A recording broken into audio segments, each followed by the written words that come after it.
Paz do Senhor, papai, mamãe, você que está estudando a Bíblia com seus filhos em casa, você que está trabalhando aí o advento de Páscoa, lembra que não é só um momento devocional.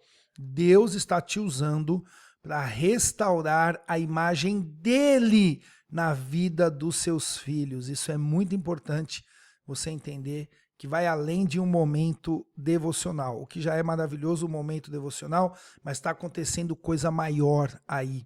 Muito importante você saber disso. Hoje, dia 3, nós vamos estudar figueira seca e nós vamos falar desse texto aqui, Mateus 21, 19 a 21. Então vamos olhar lá na Bíblia esse texto. Aqui eu tô com a minha versão predileta, a que eu mais gosto, essa é coisa pessoal, tá bom, gente?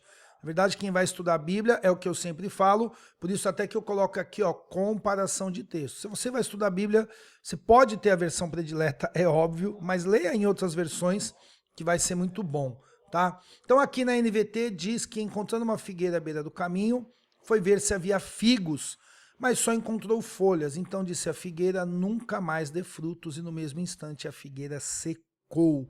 Lá na lição eu não coloquei o versículo 18, tá? Mas está aqui dizendo que Jesus teve fome. Você pode ler aí com o seu filho. Quando os discípulos viram isso, ficaram admirados e perguntaram como a figueira secou tão depressa. Pô, assim, aconteceu um milagre ali, né? Na hora. Lembra que os outros estudos que nós tivemos até agora, não aconteceram coisas milagrosas, né? Jesus teve a entrada triunfal e a purificação do templo. Agora aqui a gente está vendo um milagre mesmo, que no mesmo instante a figueira secou. E diante dessa surpresa, né, dos discípulos, eles ficaram espantados, Jesus responde lá no versículo 21. Eu lhes digo a verdade, se vocês tiverem fé e não duvidarem, poderão fazer o mesmo que fiz a esta figueira e muito mais. Poderão dizer até este monte, levante-se e atire no mar, e isso acontecerá. Muito bem, lê o texto, de repente leu em mais de uma versão aí, outro idioma, se teu filho está estudando, é muito legal também. Ou não, leu só a versão, por exemplo, NTLH, que é uma versão mais simples para a criançada. Então exponha o seu filho ao texto bíblico, mesmo se ele for pequeno. Se ele for pequenininho, ele já está ouvindo e o Espírito Santo já está fazendo ali algo no coração dele. A nossa parte é expor o nosso filho ao texto bíblico.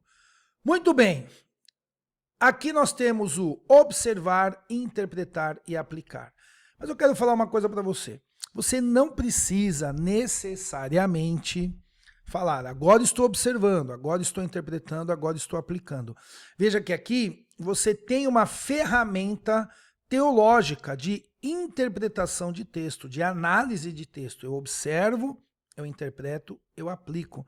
Mas você pode falar para o seu filho como uma história. Agora, se teu filho é um pouquinho maior, eu recomendo. O que a gente observa aqui? Então, primeira coisa que nós vamos observar é exatamente essa questão, essa situação da fome que Jesus estava e do momento que ele, então, olha para aquela figueira, esperando que aquela figueira tivesse figos, que ele estava com fome. Olha aqui na observação. Criançada, como é que é quando vocês ficam com fome? O estômago ronca, né? Você fica ali, pô, eu quero comer alguma coisa. Jesus estava assim, ele era Deus, mas ele estava ali naquele seu momento encarnado de homem, ele sentia fome também. E ele foi lá, ele viu a figueira e não tinha frutos.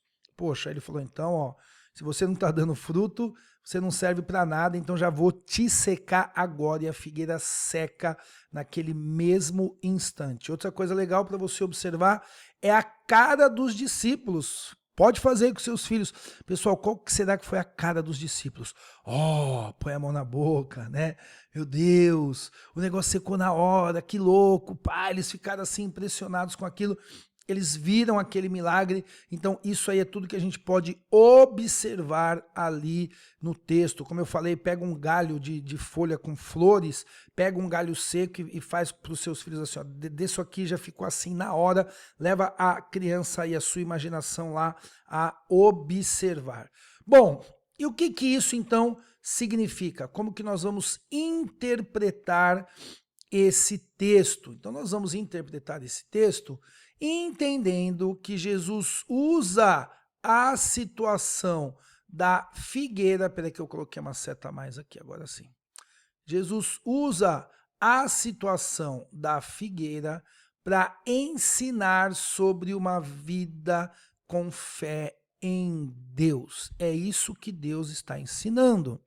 Não significa que ter fé vai fazer com que a gente saia por aí ordenando que um monte saia de um lugar e vai para o outro, ou mandando a árvore secar. O que Jesus está falando aqui é o seguinte: a figueira, né, aquela árvore ali, ela tem uma função de dar frutos, de alimentar, só que ela não estava dando frutos. E o que ele está falando é que uma vida sem fé em Deus é uma vida sem frutos. Por isso que a consequência disso é pesada, é dura. A árvore secou. Mas veja que aqui o grande ensinamento não é como você vai se tornar uma pessoa super poderosa e vai mandar secar a árvore e vai, né, mandar o monte se atirar no mar. Não, nada disso. O grande ensinamento aqui é a maneira que nós vivemos, colocando a nossa fé no quê? Nossa fé está em Jesus. Lembre que a Bíblia não...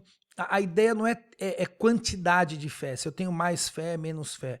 A grande sacada é ter fé na pessoa certa, entendendo que eu sou pecador, que eu não posso me salvar, que eu tenho um problema que eu não posso resolver, então eu tenho fé em Jesus. E a partir do momento que eu tenho fé em Jesus para ele me salvar, eu vou ter uma vida frutífera.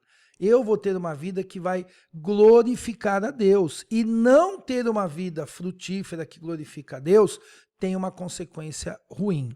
Por isso, a figueira nasceu com uma finalidade, dar figo, e ela não estava cumprindo a finalidade dela. Eu nasci com qual finalidade? Glorificar a Deus.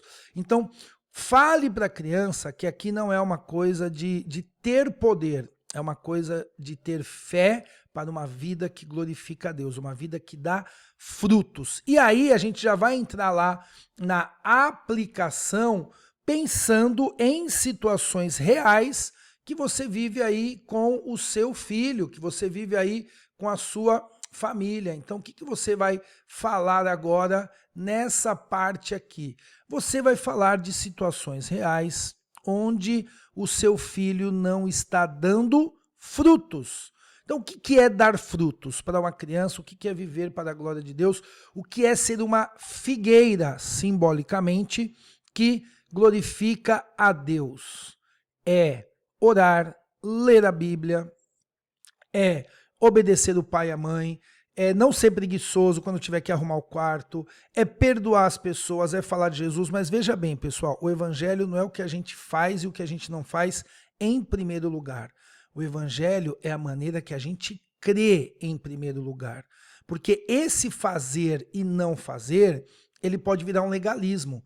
Então, primeiro eu tenho que entender assim, o meu coração é pecaminoso e ele precisa de salvação. Uma vez salvo, a imagem de Deus começa a ser restaurada na minha vida. E aí eu começo a viver para a glória de Deus. Porque tem pessoas que fazem coisas boas, mas ele não crê em Deus. Vocês estão entendendo a diferença? Por isso que a gente não pode colocar o foco no fazer ou não fazer. Então, o dar frutos aqui é ter fé em Deus e, como consequência disso, viver para a glória de Deus. E você pode pegar situações reais. Pode não, você deve pegar situações reais onde você vai chegar e falar sempre do seu filho, ó, nessa situação aqui você estava sendo uma figueira sem fruto. E aí, como é que fica? Vamos mudar isso? Vamos melhorar isso? Porque a consequência disso é muito ruim. Tem algum hábito que seu filho aí, que você está tendo problema em casa com o seu filho, lembra da figueira, pega a árvore, faz essa questão visual lá na observação, pega um galho com folhas e fala, olha que bonito esse galho com folhas, não sei o que, de repente com um fruto pendurado aí. Lá na minha casa, onde eu moro lá no condomínio, tem algumas árvores de frutas e ontem eu e o meu filhinho, o caçulinha, a gente comeu goiaba. A gente foi lá, pegamos goiaba e comemos goiaba do pé. Muito gostoso, inclusive estava docinha a goiaba. Eu já vou usar essa situação aqui no devocional com ele. Por quê? Lembra que, pô, você foi lá, que legal, você pegou a goiaba, você comeu a goiaba. E isso é muito legal. E se a gente chegasse lá e a goiabeira, né, não tivesse nada, a gente não ia ficar, né, ia ficar triste e tudo. Ó, a sua vida está sendo frutífera ou não? Frutífera não é o que eu faço em primeiro lugar. Frutífera é primeiro como eu creio, tendo fé em Deus. E como uma consequência disso, fazendo coisas que agradam a Deus, que são compatíveis com essa fé. É isso aí. Deus te abençoe, que você seja usado por Deus aí para abençoar a sua casa. E não esqueça de falar da linha do tempo, ok? Seja no começo do devocional, que é a sugestão, mas pode ser no final. Você fala assim, ó, estamos estudando essa sequência aqui, né, que é a última semana, mas nós estamos falando da celebração da Páscoa, onde nós temos aqui esses dois eventos, que são os mais importantes, a morte e a ressurreição de Jesus. Mas tudo que aconteceu essa semana, e aconteceram várias coisas, a gente vai olhar evento por evento. Deus te abençoe, paz do Senhor, até mais. Tchau, tchau.